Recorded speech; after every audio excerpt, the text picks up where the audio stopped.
Afortunadamente hay estudios rigurosos, documentales, siendo el más destacado el de Richard Greenleaf, que se encuentra publicado por Fondo de Cultura Económica, referente al periodo de la Inquisición en el siglo XVI.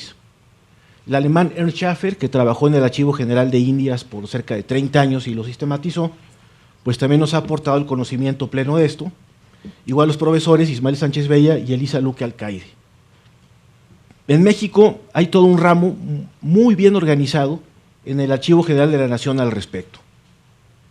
Si alguien puede resistir esa tensión tan particular que se palpa cuando uno ingresa al que fuera el Palacio Negro de Lecumberri y puede trabajar en esas antiguas crujías, pues puede bucear en un fenomenal archivo para conocer lo que había pasado. Desde luego ven aquí el problema de la paleografía, ¿no? Lo que es la cursiva procesal cortesana, que es una letra particularmente difícil de transcribir. Pero esto nos acerca a la realidad del proceso, nos acerca a la realidad de poder conocer efectivamente qué pasó. Podemos decir que en el caso de la Nueva España, la Inquisición tiene que ver desde el primer momento en el que es descubierto el continente y un papa muy desprestigiado, sobre todo por una serie de televisión que nada tiene que ver con la realidad histórica, Alejandro VI. Para empezar, pues no se parece a Jeremy Irons, ¿no? Como pueden ver aquí en esta imagen. Él da un mandato que se llama apostólico a través de bulas, repito, decretos, que son las Intercetera de 1493. Los papas siempre han sido personajes muy intrigantes en la historia. A mí en lo personal el papado es una figura que me fascina, quizás me siento, siendo yo un poco tradicionalista, decepcionado después del 13 de marzo. A mí me encantan los papas con el tirregno, en fin, perfectamente montados, pero bueno, Francisco tendrá algún mensaje que nos quiera transmitir a través de este cambio de formas que ya había empezado de hecho con Pablo VI. En el caso de Alejandro VI, pues es un papa muy vilipendiado por la historia, el famoso Rodrigo Borgia, y se le atribuyen relaciones incestuosas con su hija Lucrecia, y, en fin, peor que cualquier telenovela de Televisa. Y en realidad, pues sí, antes de ser papa era una usanza, había nepotes, los sacerdotes tenían hijos fuera del matrimonio, y creo que todavía lo siguen teniendo algunos, en fin, el celibato siempre ha tenido mala prensa y menos coherencia de vida, pero cuando llega Romano Pontífice, Rodrigo Borja, un aragonés, realmente asume el pontificado con mucha más seriedad que lo que la televisión nos muestra. Los papas en ese momento histórico además tenían funciones, de acuerdo al jus común, o sea, al derecho común bajo medieval, de ser como una especie de árbitro cuando había conflictos entre reinos, un conciliador. Y es lo que hace en principio Alejandro VI con las bulas Intercetera, es decir, marca una línea 300 leguas hacia el oeste, leguas marinas, de las Islas Azores, para mostrar qué va a ser del dominio de Portugal y qué va a ser del dominio de Castilla-León. Castilla-León, Castilla-León, y lo voy a seguir repitiendo, Castilla-León. Y adyacente a esta división territorial para evitar un enfrentamiento entre estos dos reinos peninsulares, hace un mandato apostólico. Vas a tener el dominio de ese territorio que según tú has descubierto, pero debes evangelizar. Esto, más allá de la cuestión de la fe, nos dice Silvio Zavala, implica un reconocimiento de la personalidad jurídica de los indios americanos, algo muy importante. Después pasa por el cardenal Cisneros el hecho de tratar de ver la conformación de una Inquisición en el Nuevo Mundo. El cardenal Cisneros fue regente del Reino de Castilla-León con el objeto de evitar que Fernando el Católico metiese mano en Castilla luego de la muerte de Isabel la Católica.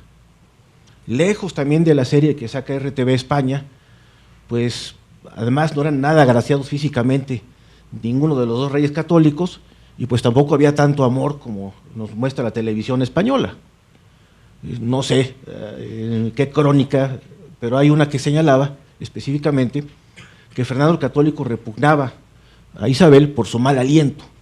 No quiero averiguar más detalles al respecto, pero de alguna manera esto desunió a las parejas y nada tiene que ver con la actriz rubia que vemos en la serie.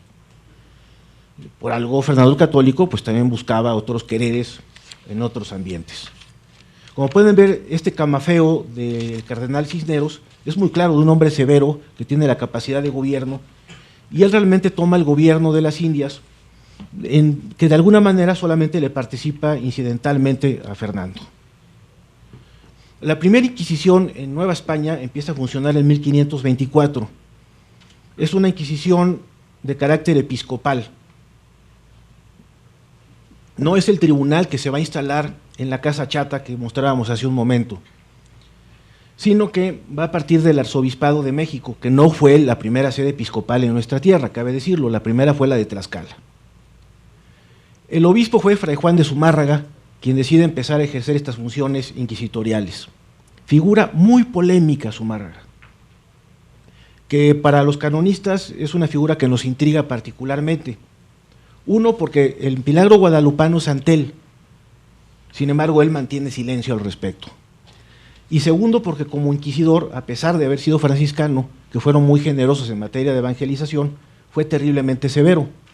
Él sí ordenó la muerte, al margen del brazo secular, de indígenas que consideraba sacrílegos, idólatras. Principalmente el caso más grave fue la muerte en hoguera del cacique de Texcoco. Igualmente, en Yucatán está Fray Diego de Landa, destruyendo escritos de los mayas y destruyendo las aportaciones de tal civilización, coincidiendo con lo que decía el doctor Arriola hace unos minutos. Algo gravísimo, y esto prende las alertas en la península, de tal suerte que se va a rediseñar el tribunal. Pero no basta con esto, sino también hay que ver otra institución que va a modernizar considerablemente la Inquisición y que le va a dar la forma jurídica definitiva. Me refiero al Real Patronato de Indias. Los gobiernos de la Nueva España, hablo en plural, implicaban una fusión tanto de poder temporal como de poder espiritual. No hay una separación entre Iglesia y Estado como lo dice hoy en día nuestra Constitución moderna, en su artículo 130, que además parte muy bellamente cuando señala el principio histórico de la separación de las iglesias en plural, lo cual es un gran logro, y del Estado. En este momento hay una iglesia que se fusiona con una monarquía, por eso son los reyes católicos. Aquí vemos al Papa Adriano VI, que había sido el último papa no italiano hasta Juan Pablo II, él fue papa nada más en 1522, y había sido también otro regente que había estado muy cercano a Carlos V.